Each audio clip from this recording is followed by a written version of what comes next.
संभल में जो हुआ वो सबके सामने है। पुलिस के संरक्षण में निर्दोष लोगों की हत्या की गई, बुलडोजर द्वारा घरों को गिराने की घटनाएं आम हो गई हैं, खास तौर पर उत्तर प्रदेश में, जहां ऐसा लगता है जैसे कानून के नाम पर जंगल राज चल रहा। माननीय श्री इकरा चौधरी जी। धन्यवाद सभापति महोदय, आपने मुझे इस विशेष चर्चा पर बोलने का मौका दिया। भारत के संविधान के 75वें वर्ष की चर्चा के मौके पर मैं सबसे पहले संविधान बनाने वालों की दूरदृष्टि को सलाम करती हूँ।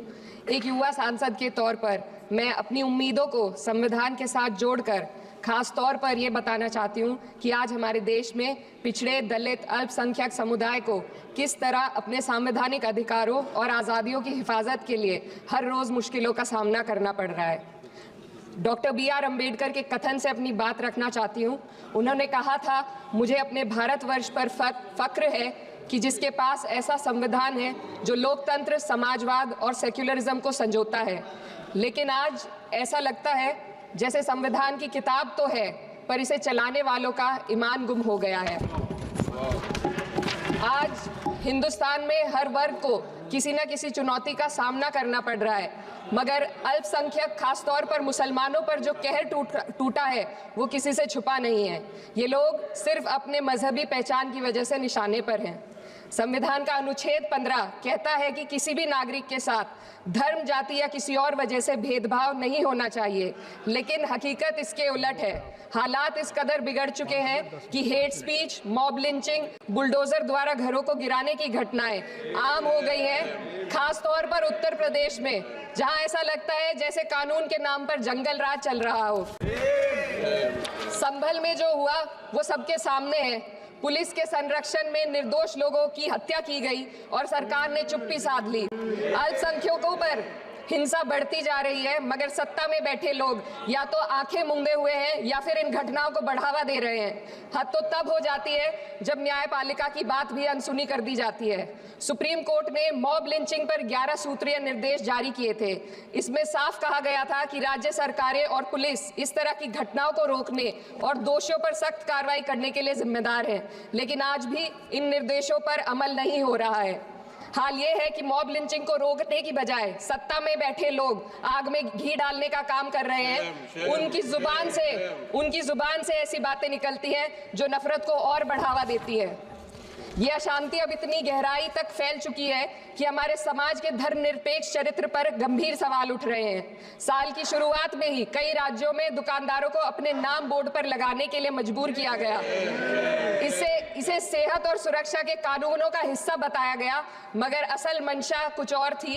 ये कदम खास तौर पर मुसलमान दुकानदारों को निशाना बनाकर उठाया गया ताकि उनकी रोजी रोटी पर चोट की जाए।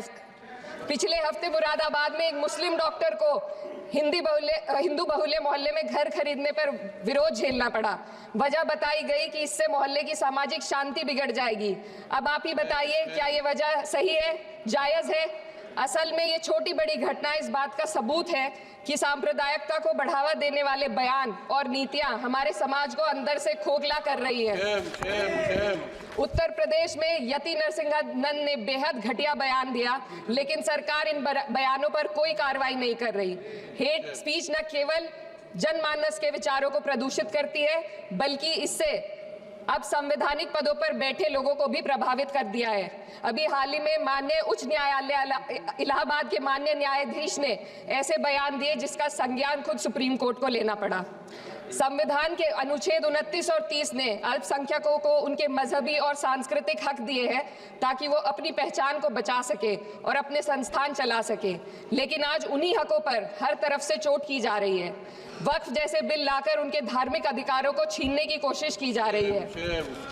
आज अल्पसंख्यक समुदाय को संविधान द्वारा दिए गए अपने बुनियादी अधिकार पाने के लिए लंबी लड़ाई लड़नी पड़ रही है।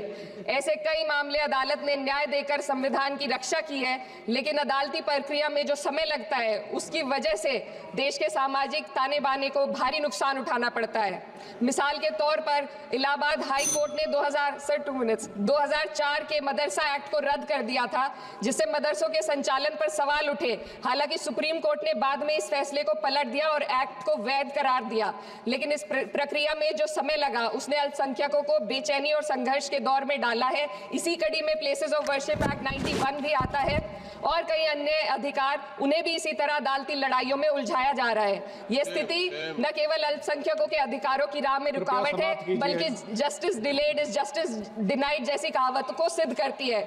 मैं इस सदन से दुनिया भर के अल्पसंख्यकों की आवाज उठाना चाहती हूँ, खास तौर पर हमारे पड़ोसी देश बांग्लादेश पे।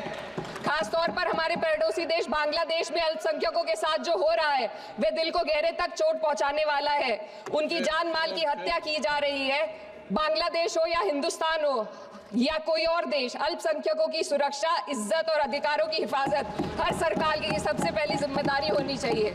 मैं इस सदन से अपने देश के अल्पसंख्यकों के साथ बांग्लादेश के पीड़ित अल्पसंख्यकों की आवाज को एक साथ उठाना चाहती हूँ। ये वक्त की पुकार है कि हम सब मिलकर ये सुनिश्चित करें कि किसी भी इंसान को उसकी पहचान या मजहब के कारण डरकर जीने पर मजबूर ना होना पड़े। जहाँ हक छीने जाते हैं वहाँ अमन खो जाता है। ये बात हर सरकार को समझनी चाहिए। अगर हम सच में अपने संविधान का सम्मान करना चाहते हैं तो हमें नफरत और भेदभाव को खत्म करना होगा। हमें ये दिखाना होगा कि ये मुल्क हर वर्ग, हर जाति, हर धर्म और हर समुदाय का है और जब तक ऐसा नहीं होगा तब तक संविधान की आत्मा सिसकती रहेगी। सर, अपनी बात को खत्म करते हुए मैं एक शेर अर्ज करना चाहती हूँ। ये दाग दाग उजाला, ये शब गजीदा शहर, वो इंतजार था जिसका, ये वो शहर तो नहीं। लेकिन अगर इस सदन में बैठे हम सभी सदस्य ये ठान ले कि हमें संविधान के मूल्यों को लागू करना है और उसे लागू करने का प्रयास करें तो वह सुबह जरूर आएगी जिसके लिए लाखों भारतवासियों ने अपने जानों की कुर्बानी दी। खबरों में बने रहने के लिए फोरम 4 को सब्सक्राइब करें और नोटिफिकेशन पाने के लिए बेल आइकन दबाएं।